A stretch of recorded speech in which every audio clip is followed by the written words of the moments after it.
আমাদের ফাটাফাটি চ্যানেল থেকে আমি জহির বলছি। আমাদের এই রিপোর্টার অয়ন, হ্যাঁ অয়ন, ওখানকার বৃষ্টির পরিস্থিতি কি? হ্যাঁ জহির ভাই, শুনতে পাচ্ছি। হ্যাঁ, চরম বৃষ্টি হচ্ছে।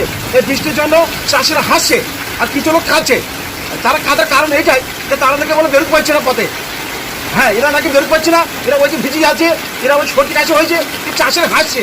চাষের হাসার কারণ হয়েছে তাদের পাট নাকি সুন্দর হয়েছে, ফসল টসল ভালো হয়েছে। হ্যাঁ, বৃষ্টি বৃষ্টি কতদিন হবে বুঝতে পারছে না আবহাওয়া দপ্তর, তবে নাকি শুনছি ওখানকার বন্যা পরিস্থিতি কি, তুমি একটু ওখানে দেখিয়ে দাও। ওখানে বন্যা পরিস্থিতি কিরকম? বৃষ্টি পড়লো, এই বন্যা হয়েছে, সব বন্যা, সব বন্যা হয়েছে এখানে। হ্যাঁ, এই বন্যা, তবে এই বন্যা কতদিন হয় বলতে পারছি না।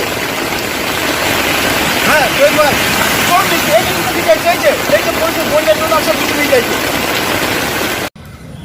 হ্যাঁ অয়ন, ওখানকার বন্যা চল কোথা থেকে কোথায় যাইছে, তুমি বৃষ্টি দেখিয়ে দাও।